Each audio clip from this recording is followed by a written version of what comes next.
Hello नमस्कार, सर्वांचं मनापासून स्वागत आहे आणि सर्व मैत्रिणींचं आणि सर्व ताईंचं जितके जो कोणी चॅनल बघत आहेत, व्हिडिओ बघत आहे, त्यांचं सर्वांचं मनापासून स्वागत आहे। व्हिडिओला सुरुवात केलेली आहे मी, म्हणजे आजचा व्हिडिओ हा बहुतेक उद्याच येईल। तुम्हाला झालं प्रयत्न तर शक्य तर आज येऊ शकतो। नेक्स्ट स्कूलला गेलेला आहे, पेपर चालू आहेत, त्याची फर्स्ट युनिट टेस्ट चालू झालेली आहे। तिसरा पेपर आजचा आहे, पहिला हिंदीचा झालेला आहे, मराठीचा झालेला आहे, आज इंग्लिशचा आहे। त्याचं सगळं त्याला सकाळी पाठवलं, त्याचं आवरलं। आता दुपारचं स्वयंपाकाची तयारी चालू आहे, तर स्वयंपाकाला लागलेली आहे। बाकीचं जसं होतं आहे तसं रुटीन मी शेअर करते। व्हिडिओ जर आवडत असेल तर नक्की शेवटपर्यंत बघा। जस्ट कुकर लावलेला आहे आणि आता तोंडलीची भाजी करावं। फक्त तोंडलीच होती फ्रीजमध्ये, दुसरं काही नव्हतं, तर म्हटलं आज तोंडली करून टाकूया।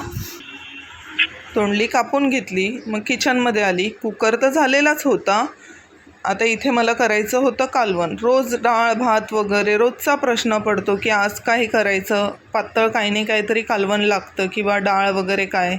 तर आज विचार केला की डाळीचं कालवण करावं म्हणून। तुरीची डाळ आणि मुगाची डाळ अर्ध्या तास आधीच स्वच्छ धुवून भिजत घातली। टोपातच फोडणी देव्या विचार केला। तेल वगैरे तापून घेतलं। 8 ते 10 आपल्या लसणाच्या पाकळ्या चेचून घेतल्या। तेल तापल्यावरती लसणाची फोडणी, कढीपत्ता घातला, एक मीडियम आकाराचा बारीक चॉप करून कांदा घातला आहे आणि छोटासाच टोमॅटो घातला। हे व्यवस्थित परतून घेणार आहे की टोमॅटो शिजेल तोपर्यंत शिजवून घेतलं। आणि इथे बाकी मी काहीच कालवणाला हा मसाला घालणार नाही आहे। जो रोजच्या वापरण्यातला जो घरगुती माझा मसाला आहे तोच मी इथे कांदा लसूण कोल्हापुरी मसाला घातला आणि भिजवलेल्या डाळीतलं पाणी काढलं, ती डाळ घातली, व्यवस्थित परतून घेणार आहे। आणि जितपत पातळ पाहिजे ना तेवढं पाणी घालायचं आहे, कारण की डाळ शिजल्यावरती आहे ना घट्ट होते, म्हणून पाणी घालतानाच थोडं एक्स्ट्रा घालायचं आहे, जास्त घालायचं आहे आणि मीडियम फ्लेमवरती शिजून द्यायचं आहे। थोड्या वेळ अगोदरच आपण डाळ वगैरे भिजत घातली ना तर जास्त शिजायलाही वेळ लागत नाही।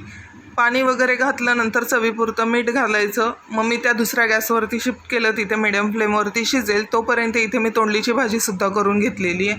थोडंसं तेल, म्हणजे अगदी एक छोटा टीस्पून तेल घेतलं आणि ती तोंडली परतून घेते, का तर त्याचा कच्चट स्मेल वगैरे निघून जावं यासाठी मी अशा भाज्या पहिल्या परतून घेते। मग त्याच कढईमध्ये 1 चमचा तेल घातलं, राई जिरं फोडणीला घातलं, कांदा घातला, व्यवस्थित कांदा परतून घेणार। त्यात 1 छोटा टोमॅटो घातला। साधी सिंपल रोजच्या जेवणातली ही भाजी करते, काहीच म्हणजे असं तामझाम एक्स्ट्रा काहीच मी केलेलं नाही आहे। साधी सिंपल अशी तोंडलीची भाजी केलेली। आणि हो, अजून एक गोष्ट, हा व्हिडिओ मी जास्त मोठा नाही केलेला आहे, काहीतरी 6-6.5 मिनटाचा हा व्हिडिओ मी केलेला आहे। तर हा छोटासा व्हिडिओ मी आत्ता तुम्हाला अपलोड करत आहे, म्हणजे 12 वाजेपर्यंत 12-12:30पर्यंत हा व्हिडिओ येईल आणि जमलंच तर 4 वाजेपर्यंत अजून एक 5-6 मिनटाचा मी व्हिडिओ शेअर करायचा प्रयत्न करेल। आणि ह्या व्हिडिओमध्ये फक्त माझ्या रेसिपीज वगैरेच फक्त शूट झालेलं आहे, व्हिडिओ वगैरे झालेलं आहे, कारण की बघायला तुम्हाला पण कंटाळा यायला नको। नवीनच सुरुवात आहे, ग्रोथ वगैरे, तर तुम्हालाही कंटाळा यायला नको, म्हणून मी सगळं एकातच नाही शेअर केलं आहे। कांदा टोमॅटो व्यवस्थित परतला का त्याच्यामध्ये माझा रोजचा जो घरगुती मसाला आणि जो बेसिक मसाले, धना जिरा पावडर, हळद, किचन किंग मसाला, गरम मसाला वगैरे ते घालून मग ती तोंडली घालून वाफेवरती ह्याला 10-1 मिनटं शिजून देणार आहे, एकदम बारीक गॅस करून। भाजीला दिली फोडणी, बारीक गॅस केलेला आहे, भाजी शिजते। एका साईडला डाळीचं कालवण पण ठेवलेलं आहे, तर तेही बारीक मीडियम फ्लेमवरती मी ते शिजत ठेवते, तोपर्यंत चपात्या करून घेते। व्हिडिओ कंटिन्यू करा। डाळीचं कालवणसुद्धा शिजत आलेलं आहे, पाणी थोडं आटलेलं म्हणून मी थोडंसं पाणी वरतून एक्स्ट्रा थोडंसं गरम कोमट करून मी घातलं। तोंडलीची भाजी 7-8 मिनटं वाफेवरती ठेवली, त्यानंतर थोडासा 1-1.5 चमचा शेंगदाण्याचा कूट घातला, परतून परत 5 मिनटं शिजवेल। शेंगदाण्याचा कूट घातला इथे, ह्या जागी तुम्ही ओलं नारळ वगैरे किसून घालू शकतो, तेही चालतं। इथे डाळ व्यवस्थित शिजली आहे, त्याच्यातसुद्धा 1 ते 2 चमचा शेंगदाण्याचा कूट घालून वरतून कोथिंबीर घातली। इथे कालवणसुद्धा तयार आहे। आजचं एकदम साधं सिंपल जेवण केलेलं डाळीचं कालवण केलं, तोंडलीची भाजी केली आणि सकाळी काळ्या चण्याची भाजी केलेली भूमिकला टिफिनला वगैरे, तर तीसुद्धा थोडीशी होती. तर आजचं दुपारचं जेवण ताट वाढलेलं आहे, फक्त भात त्याच्यामध्ये नाही वाढला. आणि दुसरी गोष्ट, तुळससुद्धा दाखवते. तुळस खूप छोटीशी होती, चांगली म्हणजे आता आहे, व्यवस्थित झालेली आहे, पण जास्त छोटे छोटे रोप वगैरे हे कुंडीमध्ये चांगल्याचपैकी ह्या वेळेला आलेले आहेत.